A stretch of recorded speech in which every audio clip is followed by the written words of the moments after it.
حضور صلی اللہ علیہ وآلہ وسلم کی عمر جب 35 سال ہوئی تو مکہ میں زبردست سیلاب آیا تو کعبہ کی دیواروں میں دراڑیں پڑ گئیں۔ اب اس کی مرمت کے لیے دیواروں کو جب گرایا تو ایک دیوار میں ایک خط ملا جو سریانی زبان میں تھا۔ ایک یہودی کو پکڑ کر لایا گیا جو یہ زبان پڑھ سکتا تھا۔ خط میں جو لکھا تھا پورے مکہ کے ہوش اڑ گئے یہ سن کر۔ بسم اللہ الرحمن الرحیم۔ آپ صلی اللہ علیہ وآلہ وسلم کی عمر 35 سال ہوئی تو مکہ میں زبردست سیلاب آیا۔ قریش نے اس سیلاب سے محفوظ رہنے کے لیے ایک بند بنا رکھا تھا، مگر یہ سیلاب اس قدر زبردست تھا کہ بند توڑ کر کعبہ میں داخل ہو گیا۔ پانی کی زبردست ریلیں اور پانی کے اندر جمع ہونے کی وجہ سے کعبہ کی دیواروں میں شگاف پڑ گئے۔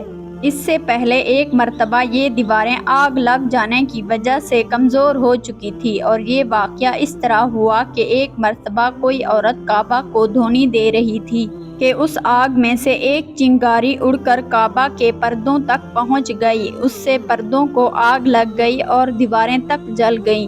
اس طرح دیواریں بہت کمزور ہو گئیں۔ یہی وجہ تھی کہ سیلاب نے ان کمزور دیواروں میں شگاف کر دیے۔ سیدنا ابراہیم علیہ السلام نے کعبہ کی جو دیواریں اٹھائی تھیں وہ 9 گز اونچی تھیں۔ ان پر چھت نہیں تھی۔ لوگ کعبہ کے نذرانے وغیرہ لاتے، یہ نذرانے کپڑے اور خوشبو وغیرہ ہوتی تھی۔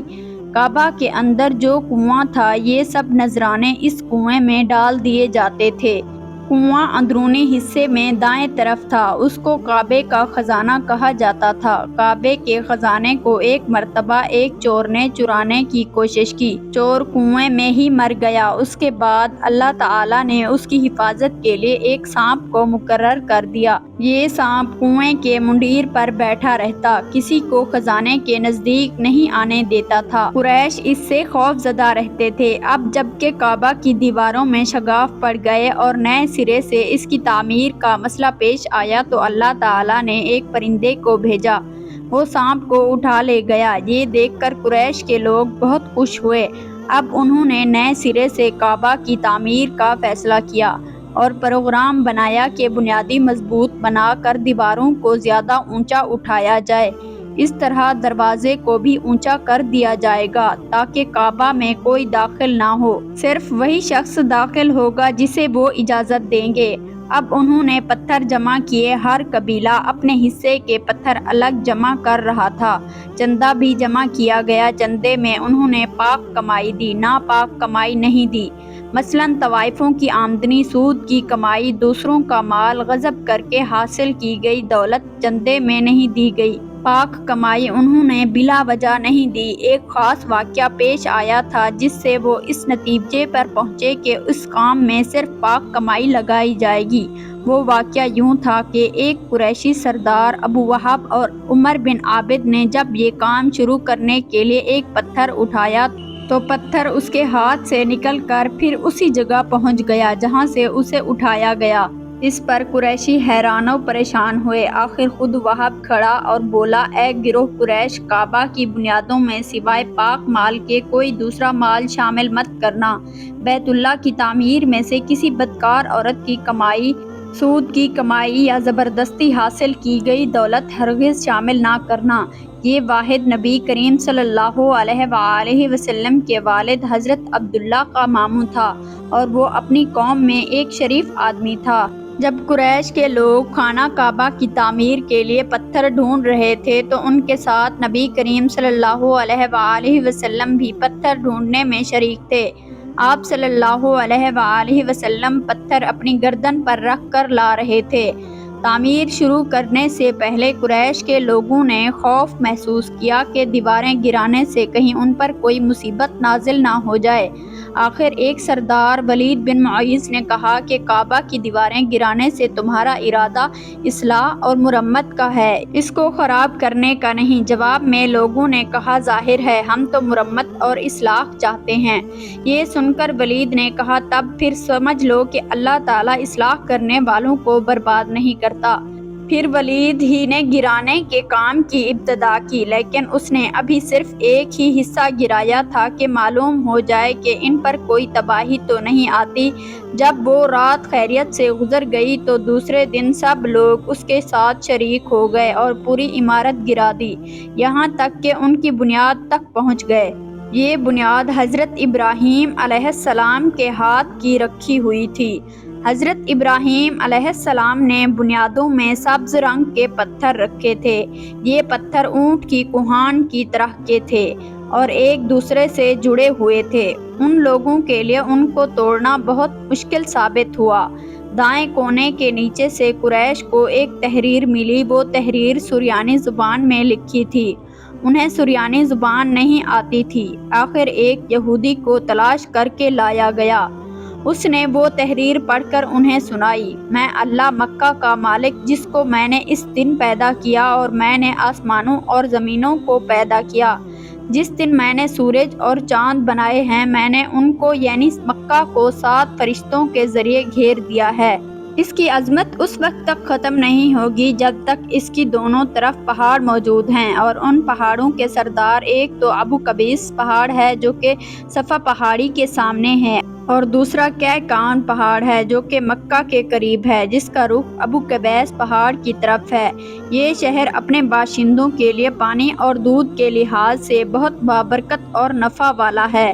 یہ پہلی تحریر تھی۔ دوسری مقام ابراہیم سے ملی۔ اس میں لکھا تھا کہ مکہ اللہ تعالیٰ کا محترم اور معزز شہر ہے۔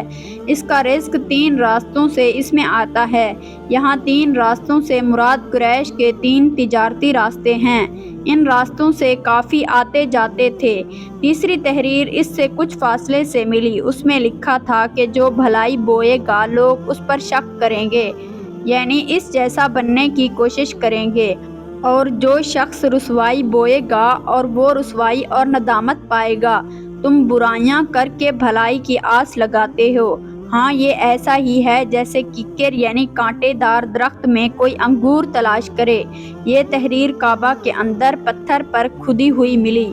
کعبہ کی تعمیر کے سلسلے میں قریش کو پتھروں کے علاوہ لکڑی کی بھی ضرورت تھی۔ چھت اور دیواروں میں لکڑی کی ضرورت تھی۔ لکڑی کا مسئلہ اس طرح حل ہوا کہ ایک جہاز عرب کے ساحل سے آ کر ٹکرا گیا۔ آج اس مقام کو جدہ کا ساحل کہا جاتا ہے، پہلے مکہ کا ساحل کہلاتا تھا، اس لیے مکہ کا قریب ترین ساحل یہی تھا۔ ساحل سے ٹکرا کر جہاز ٹوٹ گیا۔ وہ جہاز کسی رومی تاجر کا تھا۔ اس جہاز میں شاہروم کے سنگ مرمر، لکڑی اور لوہے کا سامان لے جایا جا رہا تھا۔ قریش کو اس جہاز کے بارے میں پتہ چلا۔ یہ لوگ وہاں پہنچے اور ان لوگوں سے لکڑی خرید لی۔ اس طرح چھت کی تعمیر میں اس لکڑی کو استعمال کیا گیا۔ آخر خانہ کعبہ کی تعمیر کا کام حجر اسود تک پہنچ گیا۔ اب یہاں ایک نیا مسئلہ پیدا ہو گیا۔ سوال یہ پیدا کہ حجر اسود کو کون اٹھا کر اس جگہ پر رکھے گا؟ ہر قبیلہ یہ فضیلت خود حاصل کرنا چاہتا تھا۔ یہ جھگڑا اس حد تک بڑھ گیا کہ مرنے مرانے تک نوبت آ گئی۔ لوگ ایک دوسرے کو قتل کرنے پر تل گئے۔ قبیلہ عبد الدار نے تو قبیلہ عدہ کے ساتھ مل کر ایک برتن میں خون بھرا اور ان میں اپنے ہاتھ ڈبو کر کہا، حجر اسود میں ہم خود رکھیں گے۔ اس طرح دوسرے قبیلے بھی اٹھ گئے، تلواریں نیاموں سے نکل آئیں۔ آخر وہ سب بیت اللہ میں جمع ہوئے۔ ان لوگوں میں ابو امیہ بن مغیرہ تھا، اس کا نام حذیفہ تھا۔ قریش کے پورے قبیلے میں یہ سب سے زیادہ عمر والا تھا۔ یہ ام المومنین سیدہ ام سلمہ رضی اللہ عنہا کا باپ تھا۔ یہ قریش کے انتہائی شریف لوگوں میں سے تھا۔ مسافروں کا سفری سامان، کھانا وغیرہ دینے کے سلسلے میں بہت مشہور تھا۔ جب کبھی سفر کرتا تو اپنے ساتھیوں کے کھانے پینے کا سامان خود کرتا تھا۔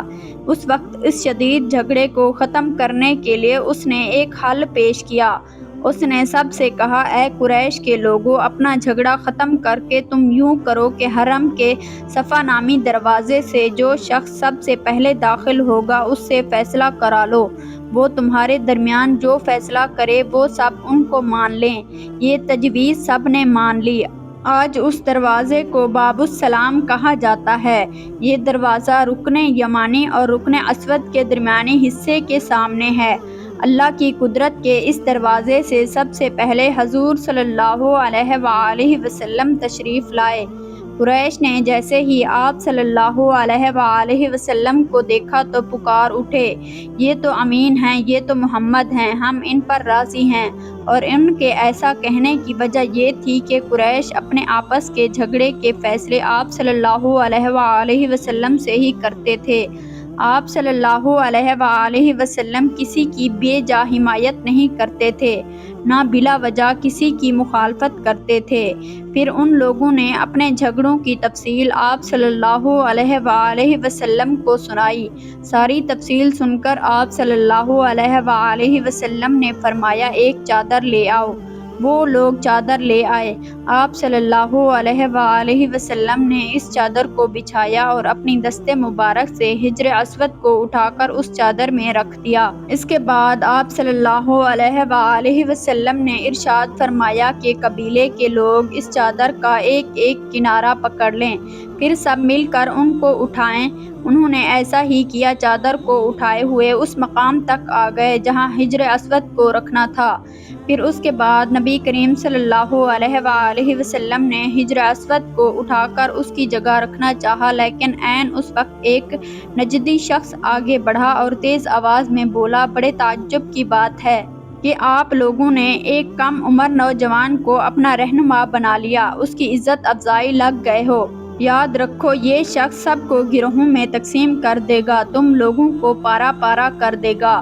قریب تھا کہ لوگوں میں سے اس کی باتوں سے ایک بار پھر جھگڑا ہو جائے، لیکن پھر خود ہی انہوں نے محسوس کر لیا کہ حضور صلی اللہ علیہ وآلہ وسلم نے جو فیصلہ کیا ہے وہ لڑانے والا نہیں، لڑائی ختم کرنے والا ہے۔ چنانچہ حجر اسود کو رسول صلی اللہ علیہ وآلہ وسلم نے اپنے مبارک ہاتھوں سے اس جگہ پر رکھ دیا۔ مورخوں نے لکھا ہے کہ یہ نجدی شخص دراصل ابلیس جو اس موقع پر انسانی شکل میں آیا تھا۔ جب کعبہ کی تعمیر مکمل ہوئی تو قریش نے اپنے بتوں کو پھر سے اس میں سجا دیا۔ کعبہ کی یہ تعمیر جو قریش نے کی تھی، چوتھی تعمیر تھی۔ سب سے پہلے کعبہ کو فرشتوں نے بنایا تھا۔